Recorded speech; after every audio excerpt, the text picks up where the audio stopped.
उत्तर प्रदेश के अलग अलग शहरों में धर्म के नाम पर अतिक्रमण का खेल, सड़क से लेकर कॉलेज तक अवैध मजारे। अब इन पर लगातार बुलडोजर की कार्रवाई हो रही है। उत्तर प्रदेश के श्रावस्ती, बहराइच, आगरा, मुजफ्फरनगर में अवैध मजारों के खिलाफ प्रदर्शन के साथ कई जगह बुलडोजर एक्शन।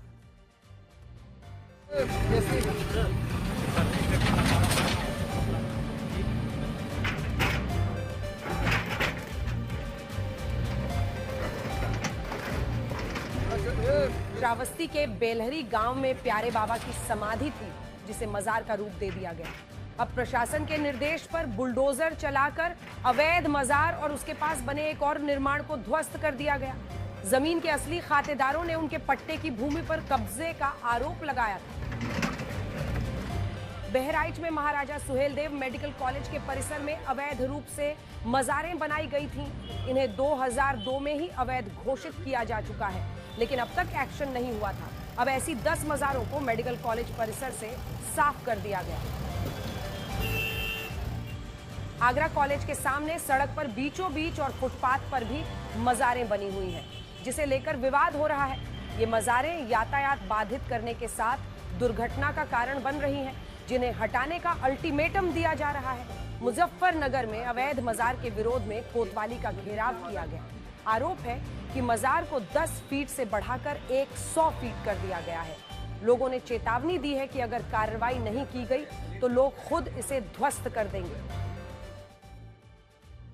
इस कार्रवाई के बाद अगली खबर, टोल प्लाजा पर किसी चालाकी या जुगाड़ से बिना टोल चुकाए निकलने वालों के लिए बुरी खबर। सरकार ने नेशनल हाईवे पर टोल भुगतान की व्यवस्था को ज्यादा कड़ा और पारदर्शी बनाने के लिए मोटर वाहन नियम में संशोधन किया है।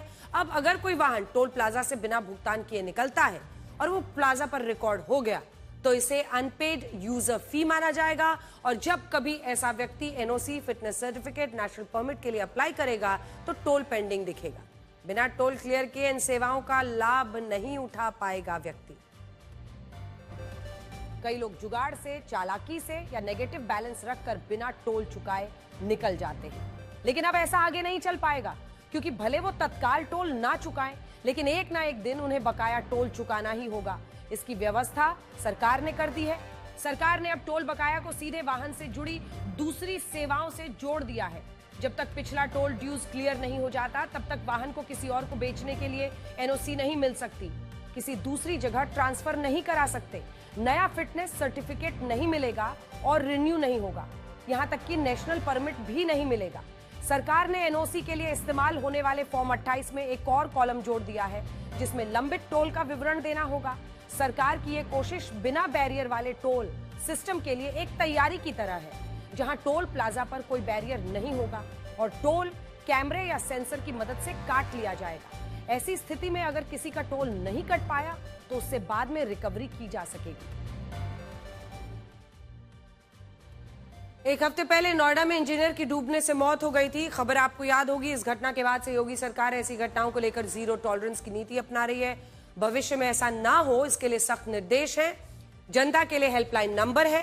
कंस्ट्रक्शन साइट्स, जो साइट्स है जहां पर निर्माण हो रहा है, कंस्ट्रक्शन साइट्स के ऑडिट के निर्देश दिए गए। नोएडा जैसी घटना दोबारा ना हो, इसके लिए प्रशासन ने एक नंबर जारी किया है। इस पर लोग टूटी सड़कों, पुलों, गड्ढों समेत असुरक्षित और खतरनाक जगहों की फोटो भेज सकते हैं। प्रशासन ने इस पर 24 घंटे के भीतर निरीक्षण और कार्रवाई का आश्वासन दिया है। नोएडा की सभी निर्माणाधीन और अधूरी साइटों का 24/7 सुरक्षा ऑडिट शुरू कर दिया गया है। मानक पूरे न होने पर इन पर सख्त एक्शन होगा।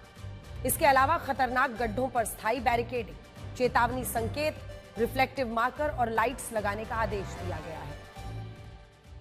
और अब आपको रशिया के अलग अलग इलाकों से आई तस्वीरें दिखाते हैं, जहां बर्फबारी ने वर्षों का रिकॉर्ड तोड़ते हुए पूरे शहर को मोटी चादर से ढक दिया है। ये पिछले 130 वर्षों में होने वाली सबसे भयानक बर्फबारी मानी जा रही है। मॉस्को के कई इलाकों में 1 से 1.5 दिन में ही 1.5 से 2 फीट ताजी बर्फ जमा हो गई। इस बर्फबारी की वजह से दिखना तक बंद हो गए।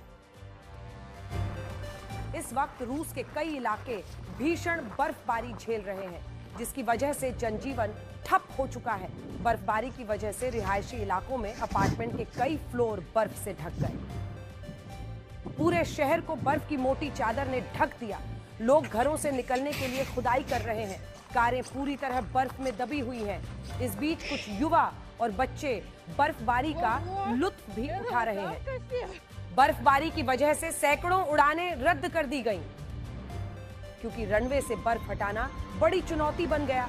सड़कों से बर्फ हटाने के लिए हजारों मशीनें और कर्मचारी लगाए गए हैं।